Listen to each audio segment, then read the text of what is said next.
dentre outros, senhores, eu estou falando, por exemplo, do nome de solteira. A mulher, quando se divorcia, ela vai ou não usar o nome de solteira. Aliás, não sei se vocês sabem, mas hoje a mulher não precisa adotar o nome do marido.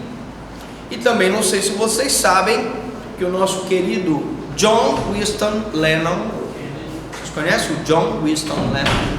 John Lennon? Não conhece? Pois bem, ele foi um dos primeiros homens que eu conheço que adotou o nome da esposa dele, a Yoko Ono. Ele ficou John Ono Lennon.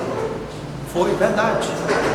Então, aqui a gente adota, geralmente as mulheres adotavam o nome do marido, mas ele fez o inverso lá, adotou o nome da esposa. Interessante. De qualquer forma, hoje você não precisa adotar o nome do marido, e se o cara for muito famoso, você não quer perder aquele nome, né? Você era Matarazzo, por exemplo. A mulher se separa de um Matarazzo, ela não quer perder o nome Matarazzo, né? Então ela tenta segurar o nome do marido. Bom, então entre outros, preste atenção, tem duas espécies de separação ou divórcio, tá? Quando eu falar separação, leia-se divórcio. Judicial, em que a separação dependerá de homologação do juiz sempre que o casal tiver filhos menores ou incapazes. Então, senhores, eu não posso fazer uma separação extrajudicial. Isso existe, a extrajudicial existe, vamos já ver. Se eu tiver filhos menores ou incapazes, não posso fazer uma separação extrajudicial. Se eu tiver filhos menores e incapazes, eu tenho que fazer uma separação, ou melhor, um divórcio judicial. Ao passo que existe a separação extrajudicial, tá? Não havendo filhos menores ou incapazes do casal e observados os prazos legais, a separação poderá ser realizada por escritura pública. Ah, professor, quer dizer que eu tenho um tio cabeça que se separou há muitos anos da mulher com quem ele casou, ele tinha filhos com ela, se separou dela, vive há muitos anos com outra mulher e nunca se divorciou. Os filhos já estão todos maiores, de 18 anos. Ele pode agora ir lá no cartório e fazer uma escritura pública de divórcio? Pode. Os filhos não são capazes, os filhos não são portadores de doença mental. Pode ir lá, tranquilo. Professor, diga. Tem que ser 18 anos completo ou tem um limite? Por exemplo, o menor está com 17 anos, vai fazer 18 no mês seguinte? Não, poderia, tem que ser 18 anos completo, mas aí quais são as exceções, né? Pode não ter 18 anos completo, mas pode ser emancipado. Só nesse caso. Se ele for emancipado, tranquilamente, pode tranquilamente pedir para constar que ele é emancipado na escritura pública e, consequentemente, eu vou poder tranquilamente pedir a divórcio extrajudicial. Agora, lógico, o filho menor de 18 anos, se ele tem filho menor de 18 anos, aí eu vou ter que fazer a separação judicial. Ou então você espera ele completar 18 anos para fazer. Oi. No caso, na defensoria tem muitos casos de cônjuge que não sabe onde está o outro companheiro, mais de 30 anos. Uhum. Aí nesse caso pode ser um divórcio extrajudicial ou tem que ser judicial? Ele não sabe. Sim, ele vai fazer uma escritura pública, mas se o divórcio é bilateral, ele vai fazer com quem? Se o outro está em local incerto, não sabe. Aí ele teria que fazer um edital e aí eu teria que ter uma espécie de curador do ausente.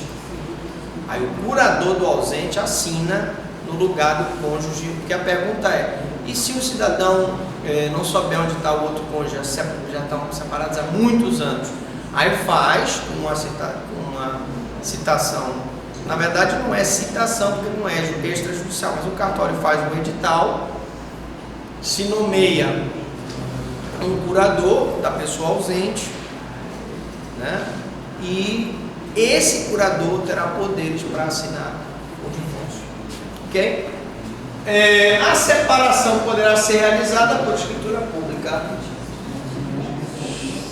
Requisitos da separação, do divórcio, né? Separação judicial. Antigamente havia o requisito do casamento realizado há mais de 2 anos. Por que eu falo antigamente? Porque com a emenda constitucional não precisa mais de 2 anos de casamento para se divorciar. Você casou com a pessoa, hoje, amanhã, não quer mais, enjoou dele. Não tem muito isso?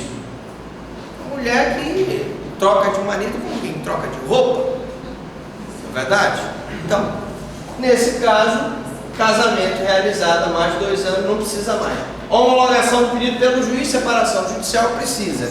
E eu vou usar a separação judicial, o divórcio judicial, quando eu tiver filhos menores ou incapazes. Separação extrajudicial, também casamento realizado há mais de 2 anos, não precisa. Isso aqui era antigamente. Inexistência de filhos menores ou incapazes continua valendo para que ele possa fazer a separação extrajudicial.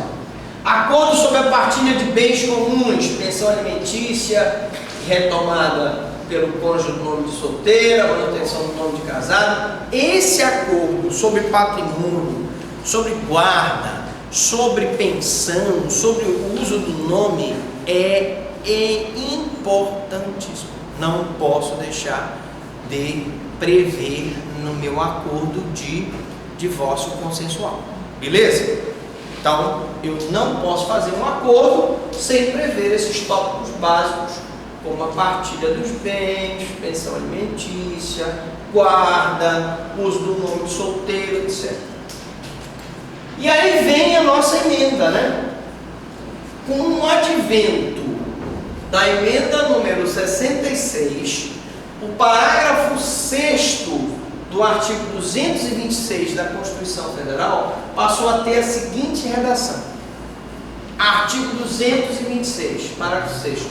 Casamento civil pode ser dissolvido pelo divórcio.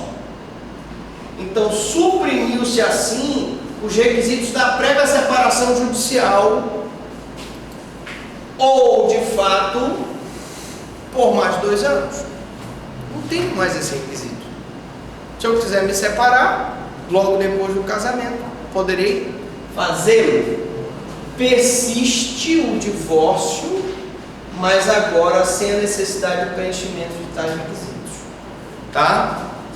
Então, repetindo, separação judicial será usada quando eu tiver filhos menores ou incapazes. Escritura pública quando eu não o tiver.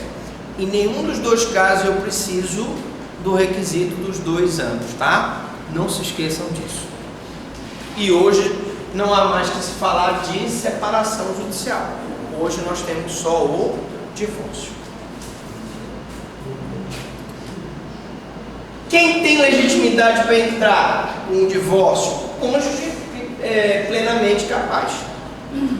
Também outra história. O outro cônjuge adquiriu doença mental ou foi acometido de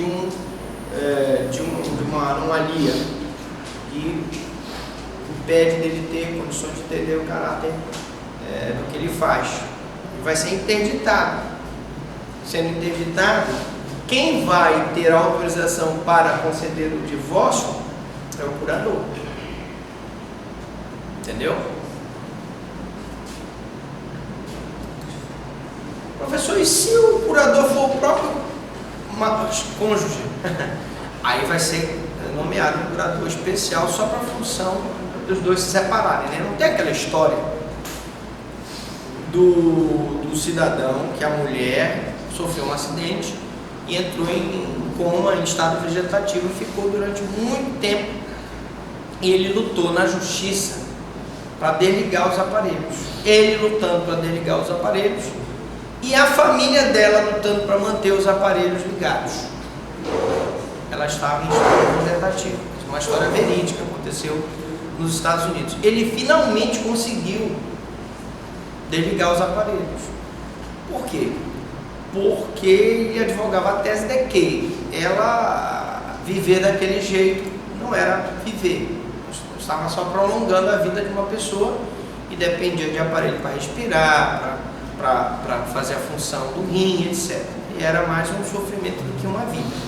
E a família não, dizia sempre naquela esperança de que um dia ela pudesse recobrar a consciência. E ele conseguiu, né? Tem um filme muito interessante que é com Anthony Hopkins, que eu adoro, aquele ator, é um bom, excelente ator. E também, vocês sabem que eu sou fã do Silêncio dos Inocentes, né? Hannibal, eu adoro aqueles filmes. E o filme se chama O Crime Perfeito, em que ele atira na própria mulher, porque ela o estava traindo. Você já assistiu? Ele e o Ryan Gosling. Como é o negócio? Ryan Gosling, do parece até comigo aquele cara, né? Então... Mas o filme é interessante porque ele consegue uma autorização judicial para desligar os aparelhos da mulher, porque a mulher seria a única pessoa que em tese poderia depor contra ele, que ele matou, ele atirou na própria mulher, né? Então é interessante o filme, se vocês puderem assistir. Não estou ganhando nada com isso, mas assistam. Audiência para tentativa de conciliação. Não havendo conciliação, ouve-se o MP e homologa-se o pedido, né? Às vezes o casal vai lá para a audiência, o juiz pergunta para ela: e aí, a senhora vai mesmo querer se separar do cidadão? Mas está lá com aquela cara. Quando a gente não sente muita convicção nele ou nela, né? Que às vezes eles estão lá, mas é mais por orgulho. Ela diz: não, eu quero sim. O cara diz: sim, eu quero. Mas eles estão ali morrendo por dentro. Então, por que não tentar, antes desse divórcio, que é tão fácil hoje a pessoa se divorciar, um processo de recuperação judicial do casamento? Não tem um processo de recuperação judicial da empresa? Poderíamos tentar. Como é que funcionaria, professor? O casal seria primeiramente submetido a sessões com assistente social, psicólogo, psiquiatra, né? Todo um corpo técnico, para ver se salva aquela relação, né? Se desse para salvar, salvava. Se não desse para salvar, separa, né? Bom, se houver excitação dos cônjuges, o juiz marca nova audiência com 15 a 30 dias de intervalo para que os cônjuges ratifiquem ou não o pedido. Nós tivemos uma situação quando eu era promotor de Conceição do Araguaia, um casalzinho novo. Ele mais ele, sabe? Ele estava muito, pai, não, doutor, eu não quero, não deu tempo aí para pensar.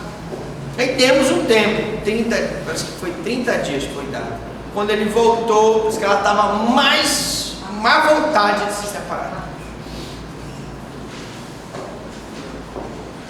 Quando nós ligamos para a casa dele, a gente ouviu só aquele som.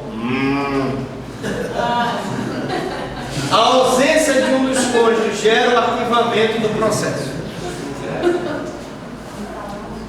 Se o cônjuge não for, vai ser arquivado o processo. Outros aspectos: estabelece a sociedade conjugal mediante simples pedido. Então, se não houver um divórcio, se restabelece a sociedade conjugal mediante um simples pedido, tá? Todavia, se você se divorciar, só se restabelece a sociedade conjugal com um novo casamento. Você tem que casar de novo. Converte a separação litigiosa em consensual a qualquer momento. Leia-se: converte o divórcio litigioso em divórcio consensual em qualquer momento. Eu posso ter, no primeiro momento, um divórcio litigioso que vai se transformar num processo de jurisdição voluntária, que é o divórcio consensual. Rapidinho, capítulo 4 dos testamentos e codicilos. Tudo que você queria saber sobre codicilo e nunca teve coragem de perguntar. Tudo. Vamos lá. Gente, testamento Vocês já sabem, é uma declaração de última vontade. Então vamos lá. O testamento é ato jurídico personalíssimo, que só a pessoa faz em nome próprio, favorecendo terceiro. Unilateral, não é um acordo de vontades. Ele unilateralmente está dispondo sobre os seus bens. Gratuito, porque ele pode fazer, inclusive, uma folhinha de papel. Solene, porque ele tem que preencher certas formalidades legais. Irrevogável. Ele descobre que aquela pessoa que ele colocou no testamento, na verdade, era um falso, um ingrato. Ele vai, então, e vai modificar a cláusula daquele testamento. Então, é um ato pelo qual alguém dispõe de seu patrimônio para depois de sua morte. Ele diz: por esse ato, eu quero entregar todos os meus bens para a Maricota, o amor da minha vida. Também quero entregar para a Raimundinha, amor mais recente. Engraçado que teve uma declaração, um cidadão aí, que ele se separou da mulher para casa para ficar com uma menina mais nova, mas ele disse: não, eu reconheço realmente que a minha mulher que criou meus filhos e que me ajudou no momento difícil, portanto eu deixei tudo para ela. Pelo menos isso, né? Deu uma ajuda lá para a mulher. Bom, então aqui, testamento. É um processo de jurisdição voluntária como um litígio, né? O máximo que tu pode ter litígio é ficar com raiva do velho lá, porque o velho não te deixou nada, né?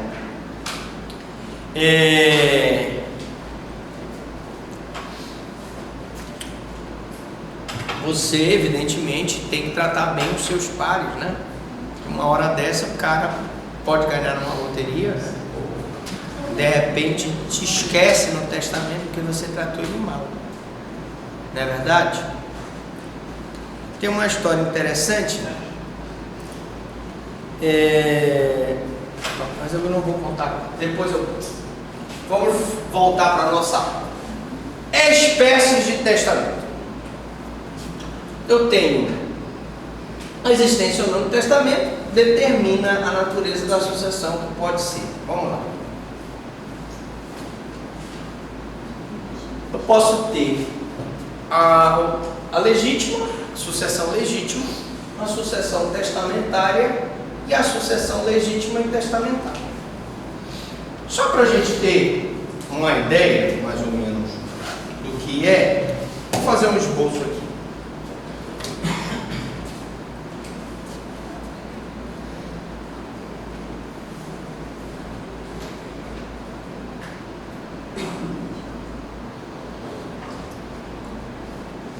Eu tenho aqui, vamos supor que isso aqui seja o patrimônio de A e de B. O Antônio com a Bernadette. Quando ele morre, a nossa querida Bernadette, ela é meia, ela fica com a parte dela. E ele tem 3 filhos, eu vou dividir aqui igualmente para o filho X, o filho Y e o filho Z. Ora, o X, o Y e o Z são herdeiros legítimos, mas ele poderá dispor dos bens disponíveis e destinar, fazer a doação, deixar algum bem para uma outra pessoa, através de testamento. O herdeiro pelo qual ele foi beneficiado diz assim: testamento. Ele deixou em testamento para uma pessoa que não era filho dele, mas que ele considerava muito. Então, tirando a meira, cônjuge, né? Tirando os filhos lá, ele ainda pode ter algum bem que pode ser testamentário. Eu posso ter então as espécies de testamento, a sucessão legítima e testamentária. Nada impede, tá? E a história que eu ia contar era mais ou menos assim. o filho, o netinho, né, o vozinho rico, aí o netinho sempre chegava pro avô dele, inocente, criança inocente, né, dizia assim: vovô, fecha o olho aí, vovô. Aí o velho, outro dia o netinho de novo, o velhinho lendo o jornal: vovô, fecha o olho aí, vovô. De novo, no outro dia, final de semana, ele comprava o jornal e ia ler o netinho: vovô, fecha o olho aí. Aí o velhinho disse: pô, não é possível, toda hora. Meu filho, vem cá. Que história é essa que você, toda vez que eu tô aqui, você fica pedindo para eu fechar o olho? Não, vovô, sabe o que é? Papai falou, se o senhor fechar o olho, a gente vai ficar numa boa. Então, tá atendendo. Na próxima aula, nós vamos ver a continuação de Testamento e Codicílios. Pergunta, alguma dúvida, alguma pergunta?